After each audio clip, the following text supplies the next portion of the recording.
Hello दोस्तों, तो आज के फाउंडेशन ऑफ द नेशन के जो आपके करंट अफेयर्स हैं उनमें आपका स्वागत है। दो चीज़ें that I want to talk about before I start the lecture. A lot of you have been asking us about precure and premix. तो दोस्तों जिन्होंने भी वो लेक्चर्स मेंशन कर दिए हैं, इस मंडे से हमने अपना प्रीक्योर एंड प्रीमिक्स वापस जो है रिज्यूम कर लिया है। तो please make sure you go back to your Monday and वहाँ के लेक्चर्स देख लें। दूसरा, a lot of you presume कि this particular initiative is more like an analysis of editorials. बिल्कुल भी नहीं, ऐसा नहीं है, right. All I am trying to do is take 5 articles for the day, give you a new perspective so that आप उनको कहीं ना कहीं अपने एडिटोरियल्स में या अपने आंसर्स में इनकलकेट कर सकें, ठीक है। These things help you in long run because when they ask you such questions in interviews, right, ऐसे पर्सपेक्टिव्स जो आपने सीखे होते हैं they help you out to jot down a very good answer, ठीक है जी। चलिए शुरू करते हैं। पहली न्यूज़ है इन कॉन्टेक्स्ट ऑफ आर्कटिक में बहुत ज़्यादा हीट वेव्स की बात हो रही है। अगर आप मैप पे ध्यान दो जो यहाँ पे पीछे है, राइट, कुछ इस तरह के रेड रीजन्स बना दिए इन्होंने आर्कटिक और साइबेरिया वाले रीजन्स में, ठीक है। रीजन दे बिंग वहाँ पे हीट वेव्स बढ़ती जा रही है, तो इसके रीजन्स क्या है उस बारे में कुछ बात करेंगे हम। दूसरी चीज़, कोरोना के इम्पैक्ट्स के बारे में तो हमें पता है ना, हमें पता है कि कुछ सोशल इम्पैक्ट्स हैं, कुछ इकोनॉमिक इम्पैक्ट्स हैं, बट एक बहुत अच्छा आर्टिकल है आज विच सेज कि बहुत सारे इंस्टीट्यूशंस लाइक आरबीआई मान लो कि बहुत सारा इकोनॉमिक डेटा कलेक्ट करता है जिसके हिसाब से अपनी पॉलिसीज देता है, तो उस इकोनॉमिक डेटा की कलेक्शन में भी दिक्कतें आई हैं। तो किस तरह की दिक्कतें आई हैं ये हम देखते हैं। तीसरा आर्टिकल था about passing the buck. Passing the buck क्या होता है? नहीं जी ये नहीं करेंगे, ये कह रहे हैं जी ये करेंगे। तो रिसेंटली जो पुरी में यात्रा हुई है, रथ यात्रा, उस पर कुछ कॉन्फ्लिक्ट था और सुप्रीम कोर्ट में पीएल गई कि ये होना चाहिए या नहीं, and there was some decision that supreme court said. So the article says क्या इन मुद्दों को सुप्रीम कोर्ट के पास जाना चाहिए या फिर सरकार को अपने लेवल पे हैंडल करने चाहिए, ठीक है। तो उस पर डिस्कशन करेंगे। एक और है क्रॉप्स ऑफ आयरनी। अब बहुत सिंपल है, हिंदू में आर्टिकल आया हुआ था जो आर्टिकल कहता है कि लेट्स से कि एग्रीकल्चर सेक्टर में कुछ रिफॉर्म्स करने थे और वो रिफॉर्म्स थे पेंडिंग, लेकिन कोविड की वजह से क्या हुआ, ताकि एग्रीकल्चर सेक्टर को और बेनिफिट हो, जो ये ऐसे किसान भाई हैं हमारे जिनको बेनिफिट नहीं हो पा रहा है, राइट, उनको हमने वो बेनिफिट आज दे दिए। तो जो लेखक हैं वो यहाँ पे कहते हैं कि क्या ये बेनिफिट्स पहले ही दे जाने चाहिए थे, रादर अब अगर ये बेनिफिट्स हम दे रहे हैं तो कहीं ना कहीं उन बेनिफिट्स को गिनाया गया है और बताया गया है कि सरकार ने ये अप्रोप्रिएटली काम किया, डेफिनेटली है, ठीक है। तो क्या बेनिफिट्स हैं, क्या इश्यूज थे, इसकी हम डिस्कशन करेंगे।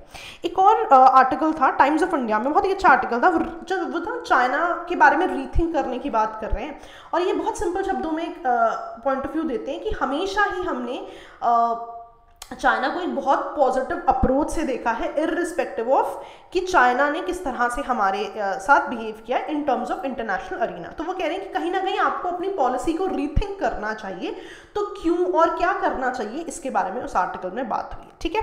तो बहुत सारी कोशिश मेरी है कि एक टाइम्स ऑफ इंडिया का आर्टिकल, लाइव मिंट का आर्टिकल, तो अगर आपको ये आर्टिकल्स पढ़ने हो या आप सोचें कि आप पढ़ना चाहते हैं तो जो भी एग्जैक्ट हेडिंग मैंने यहाँ लिखी है आप उसको गूगल करेंगे तो आपको वो आर्टिकल्स मिल जाएंगे, ठीक है जी। चलिए पहली न्यूज़ पे आते हैं कि कोरोना ने इकोनॉमिक डेटा में क्या मुद्दे किए हैं, ठीक है। तो बहुत सिंपल है कि ये जो, एक सेकेंड इसको ना मैं ऐसे कर देती हूँ, सुधर, ओके, 1 2 3 4, ठीक है जी। तो बहुत सिंपल है, वो कह रहे हैं कि क्या हमेशा से इकोनॉमिक एक्टिविटी मेजर होती थी ह्यूमन हिस्ट्री में? वो कह रहा है हमेशा से ऐसा नहीं होता था, हमेशा जो है कभी क्वेश्चन ही नहीं आया था, बहुत शुरुआती समय की अगर हम बात करें कि हमें इकोनॉमिक एक्टिविटी को मेजर करना पड़ेगा। लेकिन हुआ क्या, जब इंडस्ट्रियल रेवोल्यूशन आई है ना, पहली बार इकोनॉमिक ग्रोथ को क्वांटिफाई करने की जरूरत हुई। हर बार होता है, जैसे सिंपल शब्दों में अगर मैं कहूँ तो जब आप एक बार ग्रोथ देखते हो तो आप उस ग्रोथ को और बढ़ाने के पैटर्न्स ढूंढते हो, तो उन पैटर्न्स के लिए आपको एक डेटा असेस करना पड़ता है, राइट। तो वही वो कह रहे हैं कि जब इंडस्ट्रियल रेवोल्यूशन के समय इकोनॉमिक ग्रोथ की बात आई तब ये बात हुई कि हमें कहीं ना कहीं इकोनॉमिक डेटा को कलेक्ट करना चाहिए। क्यों? क्योंकि अल्टीमेटली ये आपको इकोनॉमिक प्लानिंग में हेल्प करेगा। तो जितनी भी अब गवर्नमेंट्स है, फॉर एग्जांपल आरबीआई, अगर आप इन सिंपल शब्दों में ले लूँ, उन्हें कैसे ये डेटा मिलता है? मान लो आरबीआई ने बोला कि सो एंड सो इन्फ्लेशन इतनी है, सीपीआई, डब्ल्यूपीआई, व्हाटएवर, है ना, तो उन्हें कैसे पता लग रहा है? क्योंकि बहुत सारा एडमिनिस्ट्रेटिव डेटा आ रहा है, मार्केट सर्वेज हो रहे हैं। लेकिन अब क्या ये मार्केट सर्विस पॉसिबल है, राइट? अब तो मार्केट सर्विस पॉसिबल नहीं है बिकॉज अभी सिचुएशंस ऐसी नहीं है, क्योंकि बहुत सारी चीज़ों का जो मैकेनिज्म था वो बदल दिया गया है। फॉर एग्जाम्पल मान लीजिए कि आपके घरों के पास मंडी लगती थी, सिंपल शब्दों में समझते हैं, अब वो मंडियाँ नहीं लग रही, बट एक जगह पे सब्जी वालों को इकट्ठा कर दिया जाता है सो दैट आप वहाँ से जाके खरीद लें। कन्वीनियंस भी उतना ही इंपॉर्टेंट है जितनी सोशल डिस्टेंसिंग, ठीक है। तो इस वजह से क्या है, आरबीआई ने मैंने टेम्परली जो अपनी इकोनॉमिक फोरकास्ट है कि WPI इन्फ्लेशन इतनी है, CPI इतनी, जिस भी चीज़ों पे RBI बात कर रहा है उसको फिलहाल सस्पेंड कर दिए गए। क्यों? क्योंकि अभी जो डेटाज हैं या जो सर्वेज हैं वो टेलीफोन से पता चल रहे हैं, टेलीफोनिक इंटरव्यूज से, and it is more of कि सारा डेटा कलेक्ट करना पॉसिबल नहीं है। कुछ क्यों? क्योंकि कुछ जोन्स बंद हैं, राइट, और जो बेसिक एरिया था या जो बेसिक स्ट्रेटजी थी टू कलेक्ट डेटा वो फॉलो नहीं हो रही है। ठीक है, तो ये भी एक आप चीज़ मेंशन करोगे जब भी आप कोविड के मुद्दों को डिस्कशन करोगे। ठीक है, और एक नया तरीके का पैटर्न देखने में आया है कि पहले जैसा भी जो पैटर्न था, पहले जो कंज्यूमर पैटर्न था और अब जो कंज्यूमर पैटर्न है वो डिफरेंट है। अब फूड की ज़्यादा डिमांड है, टेलीकॉम सर्विसेज की और एंटरटेनमेंट की। Entertainment in the sense let's say कि नेटफ्लिक्स है, अमेजॉन प्राइम है, इनकी मेंबरशिप बढ़ गई because people are at home, तो कंजम्पशन पैटर्न्स बदल गए हैं। तो क्योंकि जितने भी इन्फ्लेशन से रिलेटेड इंडेक्सेस होते हैं ये कंज्यूमर पैटर्न से आते हैं, बट अब अगर कंजम्पशन पैटर्न्स बदल गए तो ये डेटा भी बदल जाता है। इसलिए भी काफ़ी दिक्कत आ रही है इन डेटा को रिलीज करने में, तो RBI ने फॉर द टाइम बिंग इन्हें सस्पेंड कर दिया है। ठीक है, रादर कुछ नए तरीके के डेटा सोर्सेज ढूंढ लिए गए। For example Uber movement data, electricity consumption किस तरह की है, डिजिटल पेमेंट्स किस तरह की है, ई-वेबल्स किस तरह के, इनसे डेटा कलेक्ट किया जा रहा है। ठीक है, तो अल्टीमेटली चैलेंजेस तो डेफिनेटली है ना। अगर मैं सिंपल शब्दों में समझूं कि एग्जैक्ट आपके ट्रेंड्स पता नहीं चलेंगे तो आगे प्लान करने में डेफिनेटली दिक्कतें आएंगी। कुछ इकोनॉमिकल चैलेंजेस तो है ही हैं, लेकिन ये आर्टिकल कहता है कि लेट्स से ये आपका इलेक्ट्रिसिटी कंजम्पशन प्लान देख रहे हैं, आपकी ऊबर मूवमेंट डेटा देख रहे हैं, तो कहीं ना कहीं आपकी प्राइवेसी भी तो कंसर्न में आ जाती है। तो क्या ये सही है, राइट? तो एक सिंगल सा पर्सपेक्टिव है जो एक पर्टिकुलर राइटर ने दिया हुआ है। ठीक है, eventually there be more articles, आप देखोगे और भी पर्सपेक्टिव्स आएंगे, बट इस पर्सपेक्टिव को ध्यान में रखना जरूरी है। आई होप आपको समझ में आ गया। चलिए एक और चीज़ देखते हैं कि जो ये आर्कटिक हीट वेव की बात हो रही है ना, कई बार आप देखते हो कि बहुत न्यूज़ में आता है कि मेल्टिंग शुरू हो गई है वहाँ पे बर्फ़ की। तो what about this heat wave, है ना? तो हीट वेव के बारे में कुछ पढ़ते हैं। सबसे पहले चीज़ है ना कि ये जो हीट वेव्स है, क्या ये सिर्फ ग्लोबल वार्मिंग की वजह से आ रही है या फिर क्या सिर्फ ये ह्यूमंस की वजह से, कि ह्यूमंस कुछ ऐसा करें जिस वजह से ग्लोबल वार्मिंग हो रही है। अब यहाँ पे ना एक चीज़ देखना, ठीक है, बहुत सिंपल सी बात कहता है, वो कहता है हीट वेव्स जो है ना वो अनयूजुअल नहीं है।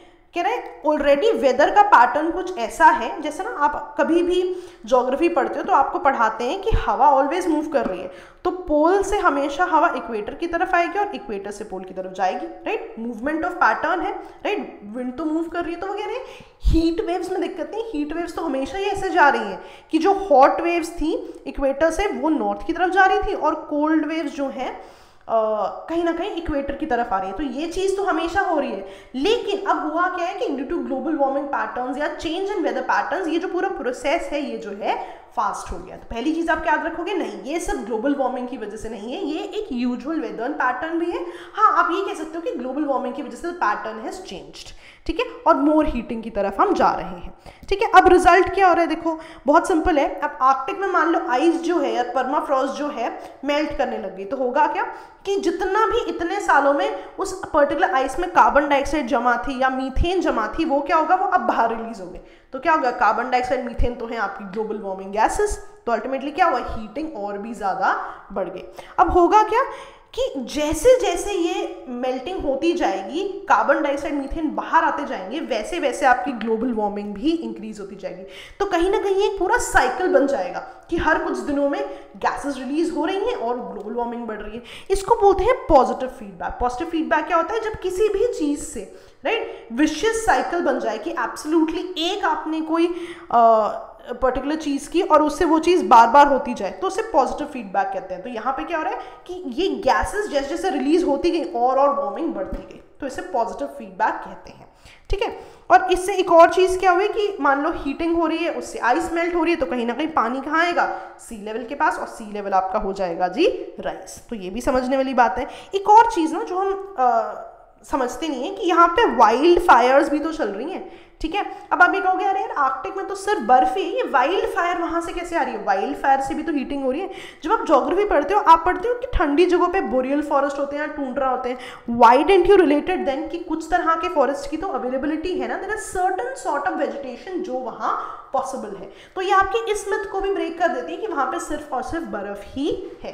तो ध्यान रखना, एक तो ये पॉइंट बहुत इंपॉर्टेंट है कि सिर्फ ह्यूमन इंटरवेंशंस नहीं, और दूसरा कि वाइल्ड फायर्स का भी इम्पैक्ट बहुत ज़्यादा है। ठीक है, अब क्रॉप्स ऑफ आयरन की बात हो रही है, तो ना ये बहुत सारे पॉइंट्स हैं, हम देखते हैं कि अब सरकार ने इस पैंडेमिक में एग्रीकल्चर को सपोर्ट करने के लिए बहुत कुछ किया, जैसे कि असेंशियल कमोडिटीज एक्ट में सामान बढ़ा दिया। याद है हमने पढ़ा था कि असेंशियल कमोडिटीज एक्ट में सिर्फ और सिर्फ खाने का सामान नहीं है, राइट, दवाइयाँ भी हैं, फर्टिलाइजर भी है, एनीथिंग विच इज असेंशियल। ठीक है, और सरकार ने तो ये भी सजेस्ट किया भाई आप APMC को बोलो अब वो प्राइस डिसाइड ना करे, रादर डिसमेंटल कर दो और भी बेनिफिट्स दो एग्रीकल्चर सेक्टर को, राइट। फेयर प्राइसिंग की बात कर रहे हैं, ई ट्रेडिंग की बात कर रहे हैं, राइट, कि सडनली जो ये जितना भी चीज़ें हैं, जितना भी सेल करना है फार्मर को, अगर वो मंडी तक नहीं आ रहा तो आप घर से ही एक सेल करने का ई ट्रेडिंग मैकेनिज्म बना दो।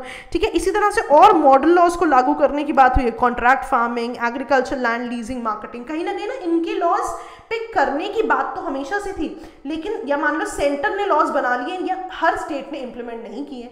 तो आप देख रहे हो कहीं ना कहीं एग्रीकल्चर के बेनिफिट करने की बात कर दी गई है। ठीक है, पर इसमें ना दिक्कतें हैं। कैसी दिक्कतें? मान लो कि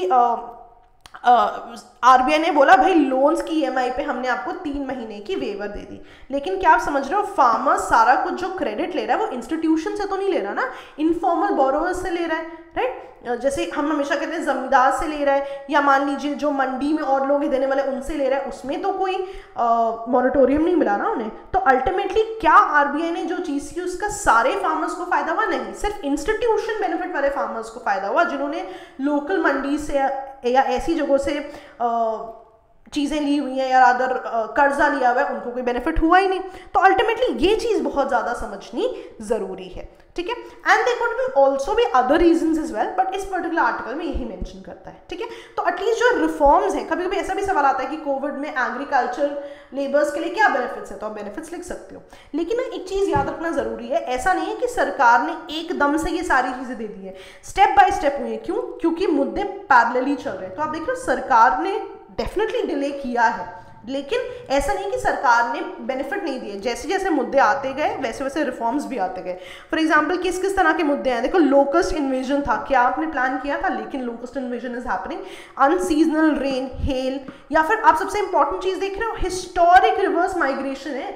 जो लोग गांव से शहर की तरफ आ रहे थे वो शहर से गांव की तरफ जा रहे हैं, तो सरकार स्टेप बाय स्टेप इनको डेफिनेटली बेनिफिट दे रही है। अब देखो, जैसे कि कितने सारे लोग हैं जो कि हमने कितनी न्यूज में देखी कि रोड्स पे चल के जा रहे थे, भूख की वजह से दे डाइड। तो यहाँ पे क्या हुआ, FCI के गोडाउन में बहुत सारा ऐसा बफर था जो यूज हो ही नहीं पाया, राइट, लेकिन सरकार इवेंचुअली इनको भी देने की बातें कर रही है। और पता है एक बहुत वो चीज क्या हुई, इंपॉर्टेंट चीज क्या हुई, रादर काफी दुख भरी चीज, कि मार्केट में तो सामान हो गया महंगा, ठीक, क्योंकि डिमांड बहुत ज़्यादा थी, सामान इतनी जल्दी जल्दी आ नहीं रहा था, पर फार्मर्स को जो है, क्योंकि बेचने की जगह नहीं थी, तो फार्मर्स को ये सारी चीज़ें बिल्कुल ही सस्ते दामों पे बेचनी पड़ी। इसीलिए आप देख रहे हो कि हमने पिछली साइड पे पढ़ा कि सरकार ने ई ट्रेडिंग की भी बात की है। तो आप देख रहे हो पैरेलली चल रही है दोनों चीज़ें, मुद्दे भी आ रहे हैं और सरकार रिजॉल्व भी कर रही है। तो इस पे ध्यान देना बहुत ही ज़्यादा ज़रूरी है। ठीक है, अच्छा, क्या होना चाहिए? तो यहाँ पे लेखक कहते हैं कि गो लोकल मैसेज, जैसे कहते हैं कि make in India,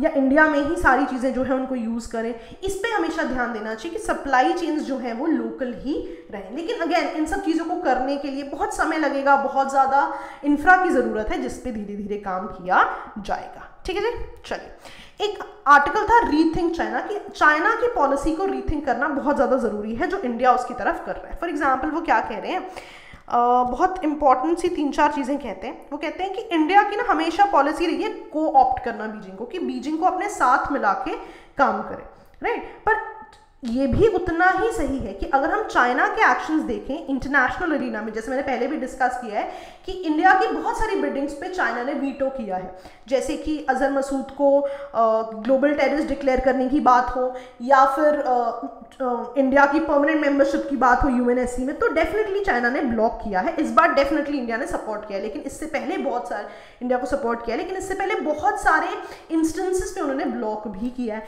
and we all know कि कहीं ना कहीं वो बैकिंग भी करते हैं पाकिस्तान को। जैसे कि अगर आप CPEC इकोनॉमिक कॉरिडोर को गूगल करो, यू विल रियलाइज कि उसमें भी कहीं ना कहीं पाकिस्तान को बेनिफिट दिया गया है। लेकिन इंडिया की पॉलिसी हमेशा ही कोऑप्ट करने की रही है। उसका ना एक रीज़न बताते हैं लेखक जी, वो कह रहे हैं कि हमेशा ही ना एक माइंडसेट था कि इंडिया और चाइना कहीं ना कहीं कॉलोनियलिज्म के शिकार रहे हैं। अब जब चाइना जैसे कलेक्टिवली नहीं रहा, but a lot of reasons like Hong Kong अभी भी न्यूज़ में रहते हैं, ये सभी कॉलोनियलिज्म का शिकार रहे हैं। तो कभी कहीं ना कहीं इंडिया के दिमाग में था कि हिस्टोरिकली हम सेम है, कॉलोनियलिज्म का शिकार है, हमारी पॉपुलेशंस भी कुछ सेम है और हम काफ़ी एंशिएंट सिविलाइजेशंस भी हैं। तो हमेशा ही इंडिया ने कहीं ना कहीं सिमिलर सर्कमस्टांसेस में खुद को चाइना के पाया है, इसीलिए हमेशा बीजिंग को कोऑप्ट करने की कोशिश की गई है।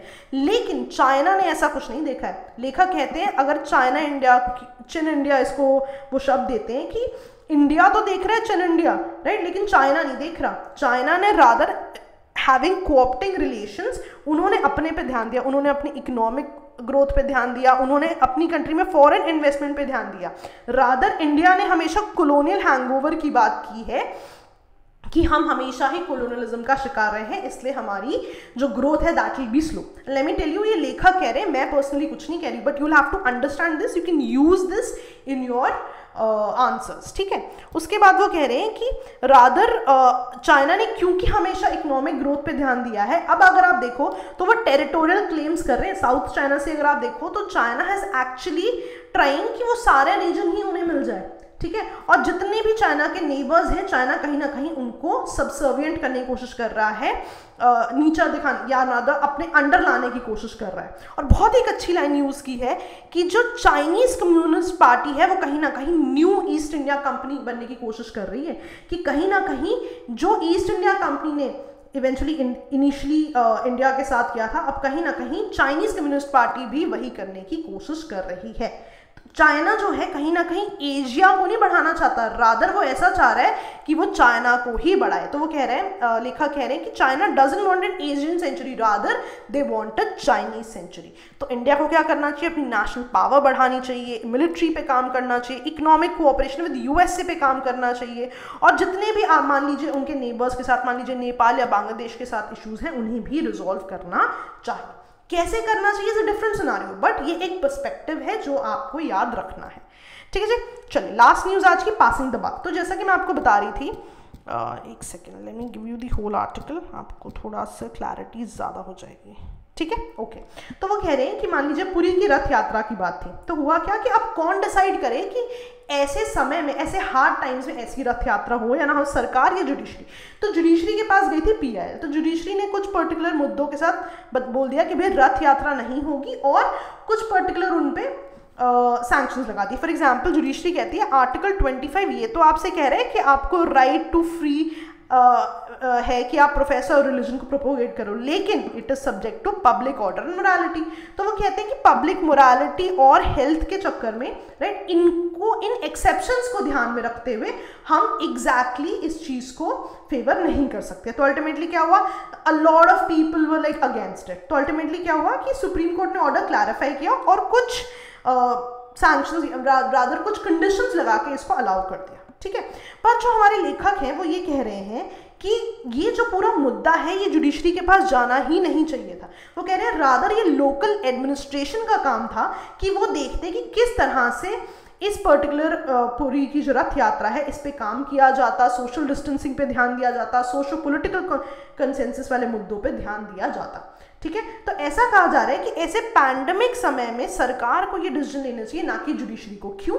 बिकॉज जुडिशरी से फैक्ट्स पे काम कर रही है, राइट। जुडिशरी आपसे रादर सबूत मांगती है या ऐसे डेटा मांगती है जो कि कहीं ना कहीं उनको जजमेंट देने में हेल्प करे। तो ऐसे पैंडेमिक सिचुएशंस में हमें सरकार पे ये सब डिसीजंस को डालना चाहिए, ठीक है। तो जो पर्टिकुलर आर्टिकल है वो कहता है कि आउटसोर्स करना एग्जीक्यूटिव्स की रिस्पॉन्सिबिलिटी को टू द कोर्ट या to the judiciary does not help in the current criteria, ठीक है। बट हाँ, हो सकता है कि आपका ओपिनियन डिफरेंट है, डेफिनेटली हो सकता है, बट मेक श्योर कि कहीं ना कहीं आपका जो भी ओपिनियन हो वो बैलेंस्ड हो, कि कुछ डिसीजंस गवर्नमेंट ले, कुछ डिसीजंस जो है जुडिशरी ले। ठीक है जी, चलिए, so that was all for the day. आज के लिए यू हैव अ टास्क, है ना, बहुत सारे मुद्दे हो रहे हैं, India Nepal, India China, so I want you to come up with a comprehensive answer on border management. इसके लिए ना एक फ्री लेक्चर है स्लीपी क्लासेस पे, if you search for this particular lecture आपको बॉर्डर मैनेजमेंट पे एक लेक्चर मिलेगा, ठीक है, आधे घंटे के राउंड का लेक्चर है, देखिए and come up with a comprehensive answer already, कि अगर आपको बॉर्डर मैनेजमेंट पे क्वेश्चन आया आप क्या लिखेंगे। ठीक है जी, चलिए, that was all for today दोस्तों। ओके दोस्तों, बाय बाय।